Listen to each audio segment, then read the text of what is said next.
ஜானகி சந்தியாஸ் இல்லை நாளைக்கு செம்ம பரபரப்பான எபிசோடு வந்திருக்கு. அதுக்கு முன்னாடி வியூ சரியாக போல ஃப்ரெண்ட்ஸ், உங்களுக்காக தான் வீடியோ போடுறேன். பிடிச்சிருந்துச்சுன்னா லைக் பண்ணிட்டு பார்த்து சப்போர்ட் பண்ணுங்கள் ஃப்ரெண்ட்ஸ். இந்த பக்கம் கதிர் வந்து சைக்கிள் ஓட்டிக்கிட்டு வீடு வீடாக ஒவ்வொரு விஷயமா வந்து போட்டுக்கிட்டு இருக்காங்க. அந்த சமயத்தில் கரெக்டாக தனா பார்த்துட்டு கண் கலங்குறாங்க. என்ன கதிர், இவ்வளோ கஷ்டப்பட்டும் வந்து நம்மளால் வந்து எதுவுமே முன்னுக்கு வர முடியலையே அப்படின்னு சொல்லி தனா ஃபீல் பண்ணுறப்ப, தனா இன்னும் ஒரு கொஞ்ச நாளைக்கு தான், அந்த மீதி காசை நம்ம கொடுத்துட்டோன்னா நம்ம வந்து வாழ்க்கையில் அடுத்த கட்டத்துக்கு போயிடலாம், நீ தைரியமாயிரு அப்படின்னு சொல்கிறப்ப, கரெக்டாக அந்த பக்கம் தனா வீட்டுக்கு அனுப்பி வச்சதுக்கப்புறமா கதிர் வந்து சைக்கிளில் போட்டுறதை இப்போ தான் முறையாக வந்து ஜானகி வந்து பார்க்குறாங்க. பார்த்தோன்னா அந்த பக்கத்தில் கரெக்டாக வந்து கதிர் கூட வேலை பார்க்குற ஒரு பையனை பார்த்துட்டு கேட்குறாங்க, இந்த மாதிரி, ஏப்பா கதிர் வந்து உங்கள் கம்பெனியில் வந்து முதலாளி தானே, எதுக்காக மறுபடியும் திரும்ப சைக்கிளில் போட்டுக்கிட்டு இருக்காரு அப்படின்னு சொல்கிறப்ப, இல்லை இன்னொரு மேற்கொண்டு 5 லட்ச ரூபா கொடுக்கணும், அப்போ தான் அவர் வந்து இந்த கம்பெனிக்கு வந்து முதலாளி ஆக முடியும், பார்ட்னரா அப்படின்னு சொல்கிறப்ப, ஜானகி இப்போ தான் வந்து காசு இல்லாதனால கதிர்க்கு மறுபடியும் கஷ்டப்படுறாங்கிற விஷயத்தை புரிஞ்சுக்கிட்டு, சரி போய் அவன்கிட்டயே நேருக்கு நேர் கேட்கலாம் அப்படின்னு சொல்லிட்டு தனா வீட்டுக்கு கிளம்பி போயிடுறாங்க. போனதுக்கப்புறமா மாயாவையும் அழைச்சிட்டு வராங்க நம்ம ஜானகி. ஆமாம், என்ன கதிர், என்னை வந்து எதுவுமே வந்து உங்களுக்கு நான் 2 பேருக்கு உதவி செய்ய மாட்டேன்னு நினச்சிக்கிட்டு இருக்கியா? நீ இவ்வளோ தூரம் வந்து மறுபடியும் சைக்கிளில் போட்டு கஷ்டப்படக்கூடாது. நீ வந்து என்கிட்ட எதுக்காக மறைக்கிறீங்க 2 பேரும்?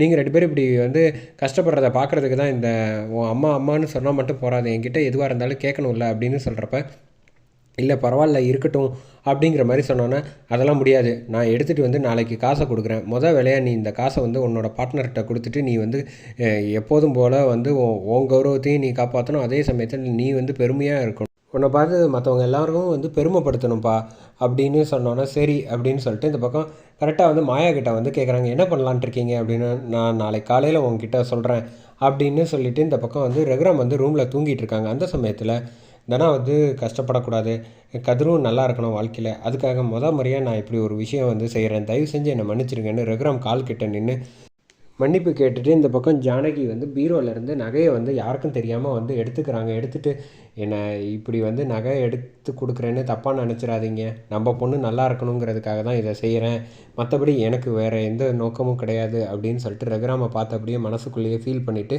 இந்த பக்கம் வந்து அடுத்த நாள் காலையில் மாயா வந்து கூப்பிட்றாங்க. கூப்பிட்டுட்டு இந்த பக்கம் எங்கே போகலாம் அப்படிங்கிறப்ப, ஒரு அடகு கடைக்கு போகணும் அப்படின்னு சொல்கிறப்ப, இந்த பக்கம் ஆட்டோவில் வராங்க. வர்றப்போ தான் வந்து சொல்கிறாங்க, ஏது பெரியம்மா அப்படின்றப்ப, பீரோலேருந்து நான் தான் எடுத்தேன், பெரியப்பா கிட்ட சொல்லிட்டிங்களா? இல்லை, அவருக்கு தெரியாமல் தான் எடுத்திருக்கேன்.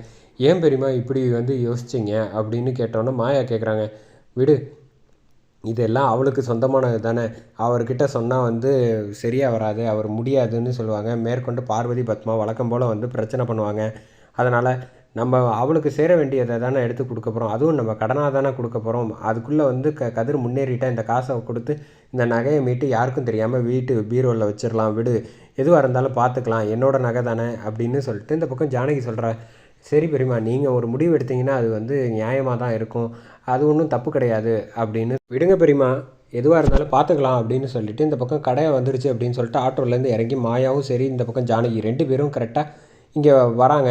வந்தோடனே அவங்க கடைக்காரர்கிட்ட வந்து, இந்த நகையை வச்சுட்டு இதுக்கு எவ்வளோ காசு வரும் அப்படின்னு சொல்லுங்கள், எனக்கு ஒரு 5 லட்ச ரூபா தேவைப்படும், தாராளமாக எடுத்துக்கோங்கம்மா, ரகுராமோட வந்து மனைவி, நீங்கள் கேட்டு நான் இல்லைன்னு சொல்ல முடியுமா என்ன அப்படின்னு சொல்லிட்டு இந்த பக்கம், ஆனால் இந்த விஷயத்தை அவர்கிட்ட வந்து சொல்லிடாதீங்க, நானே வந்து மீட்டிக்கிறேன் அப்படின்றப்ப, புரியுதுமா, நீங்கள் வந்து மாயா ஏற்கனவே சொன்னால் உங்கள் பொண்ணுக்காக நீங்கள் வந்து உதவியணும், அதுக்காக தானே செய்கிறீங்க, கூடி சீக்கிரம் உங்கள் குடும்பம் வந்து ஒன்று சேர்ந்துடும், அது நான் மனசார வேண்டிக்கிறேன் அப்படின்னு சொல்கிறப்ப, இது போகிறோம் அப்படின்னு சொல்லிட்டு இந்த பக்கம் நகையை கொடுத்துட்டு இந்த பக்கம் காசை வாங்கிக்கிறாங்க.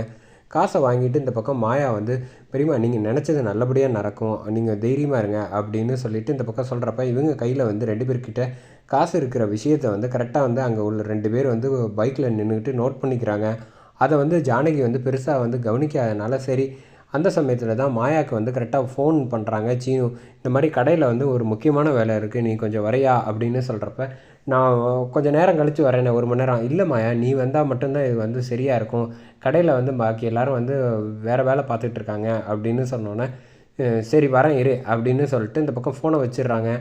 என்ன ஆச்சு அப்படின்னு சொல்கிறப்ப, இந்த மாதிரி சீனு கூப்பிட்டான் அப்படின்றப்ப, நீ முதல்ல கிளம்பிப்போ, இது காசு தான் வாங்கியாச்சுல்ல, நான் ஆட்டோவில் போகிறேன், இல்லை பெரியம்மா சரியாக வராது, நானும் கூட வரேன் அப்படின்னு சொல்கிறப்ப, இல்லை நீ கிளம்பிப்போ, நான் பார்த்துக்க தெரியும் அப்படின்னு சொல்லிட்டு இந்த பக்கம் ஆட்டோவில் ஏறுறாங்க.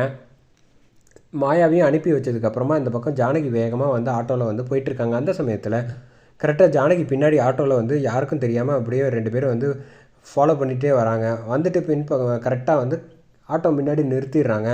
நிறுத்தினோடனே யார் நீங்கள் எதுக்காக அப்படின்னு சொல்லிட்டு இந்த பக்கம் வந்து வண்டி ஓட்டிகிட்டு வந்தவர் கேட்டோன்னே அவரை இந்த பக்கம் தள்ளி விட்டுட்டு அந்த சமயத்தில் தான் ஜானகி கிட்டேருந்து பையை வந்து பிடுங்கிடுறாங்க, மஞ்சள் பையை.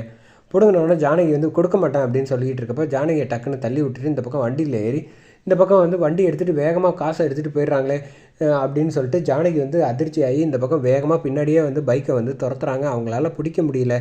என்னடா இது, நம்ம தனாக்காக வந்து இவ்வளோ இருந்து கஷ்டப்பட்டு இவ்வளோ பெரிய விஷயத்த செஞ்சால் இவங்க யார் என்னன்னே தெரியலையே, இப்போ வந்து பணத்தையும் எடுத்துகிட்டு போயிட்டாங்க, இப்போ நான் என்ன செய்ய போகிறேன் அப்படின்னு சொல்லிட்டு ரொம்ப கவலையோடு வந்து யோசிச்சுக்கிட்டு இருக்காங்க. மாயா அப்போயே சொன்னால் நம்ம வந்து பார்த்துக்கலான்னு அவ்வளோ வேறு அனுப்பி வச்சுட்டோம், இப்போ இப்படி ஆயிடுச்சு, அப்படி எப்படி பணத்தை மீட்கிறதுன்னு தெரியாமல் தடுமாறிக்கிட்டு இருக்காங்க. நம்ம ஜானகி அதோட முடிச்சிருக்கு.